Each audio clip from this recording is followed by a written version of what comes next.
everyone, this is Mary with Mary's Blue Door, and it is a late in the day edition of Transformation Tuesday.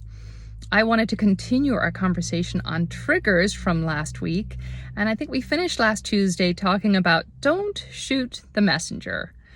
They are the mess ender, an opportunity for you to learn a little bit more about your trigger. So one of the first things I like to do when I realize I've been triggered, whether it's in the moment or some point later, is I actually acknowledge, hey, I've been triggered. If I'm in the middle of a conversation with somebody, I will say, hey, hold on a sec, give me a minute, I've been triggered. If I don't realize I've been triggered until later, I come back to the person and I say, I apologize for maybe any behavior or anything I said that wasn't loving and kind after I've been triggered. And I share with them, but in that moment, I was really triggered. I then follow up with, I was really triggered. And what I was feeling was X, Y, Z.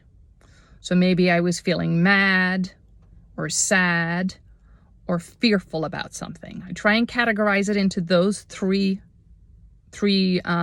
categories. So I don't want to use accusatory words like I felt disappointed. That insinuates blame. I was let down. I try and avoid those. I was mad, I was sad, or fearful in some way. And then I continue.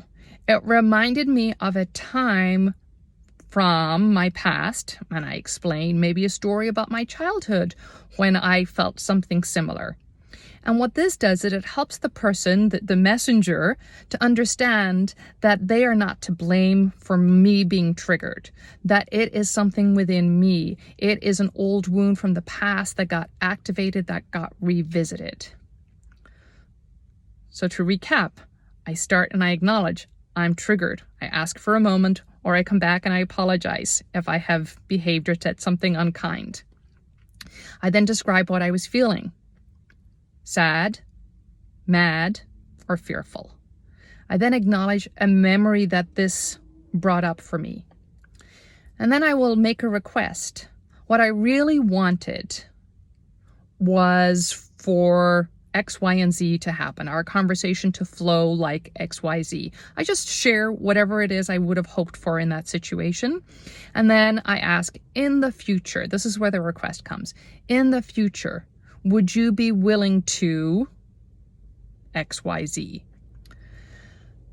And that conversation really helps to help me reflect on what the wound was. It helps the person who's the messenger to feel empowered to not be able to recreate the same situation in the future as soon as I have asked a request of them. And it also helps them not to feel threatened or blamed in any way for my response, my behavior. So hopefully that has helped. If you have any questions about this or want to dive deeper, I would recommend a book called Nonviolent Communication. Terrible title, but a fantastic book. I don't recall the author. I will try and put it in the comments below when I have an opportunity to come back and revisit the comments. I will add that in there.